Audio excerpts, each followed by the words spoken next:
నితిన్ సమంత జంటగా నటించిన తాజా చిత్రం ఆ మాటల మాంత్రికుడు త్రివిక్రమ్ శ్రీనివాస్ దర్శకత్వంలో ఈ సినిమా తెరకెక్కడంతో దీనిపై మొదటి నుంచి మంచి అంచనాలే నెలకొన్నాయి.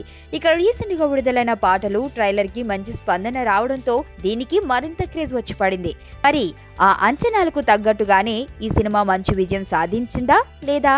సమంత కోటీశ్వరురాలు, ఈమె హైఫై జీవితాన్ని గడుపుతుంటుంది. మరోవైపు నితిన్ ఓ మధ్యతరగతి కుటుంబానికి చెందిన అబ్బాయి. చెఫ్ గా పనిచేసే నితిన్ కుటుంబ బాధ్యతలు చూసుకుంటూ ఓ చిన్న గ్రామంలో ఉంటాడు. ఓ రైలు ప్రయాణంలో వీరిద్దరూ అనుకోకుండా కలుస్తారు. ఆ ప్రయాణంలో కొన్ని ఇంట్రెస్టింగ్ పరిణామాలు చోటు చేసుకుంటాయి. వాటి కారణంగా ఇద్దరి మధ్య ప్రేమ చిగురుస్తుంది. కానీ ఒకరికొకరు వ్యక్తపరుచుకోరు. కట్ చేస్తే నితిన్ ని పెళ్లి చేసుకోవాలని అనుపమ పరమేశ్వరన్ ఫిక్స్ అవుతుంది. ఆ దిశగా ప్రయత్నాలు చేసుకుంటుంది. కానీ నితిన్ మాత్రం సమంతనే చేసుకోవాలనుకుంటాడు. అయితే ఇంతలోనే నితిన్ మనసు మార్చుకుని అనుపమతో పెళ్లికి సిద్ధమవుతాడు. నితిన్ ఎందుకు తన మనసు మార్చుకుంటాడు, ఎందుకు ప్రేమించిన సమంత నుంచి దూరం అవుతాడు అనే ఆసక్తికరమైన అంశాలతో ఈ కథ సాగుతుంది.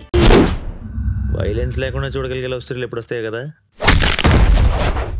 నీలో ఈ కోణం కూడా ఉందని నాకు తెలీదు. Adventure time. నిన్ను పెళ్లి చేసుకోవాలి, ఐశ్వర్య తెలివిగా చంపాలి. నాకు తెలిసి ఒక్కడే శత్రువు ఉన్నాడు. నేరం బయటపడే ఛాన్సే లేదు.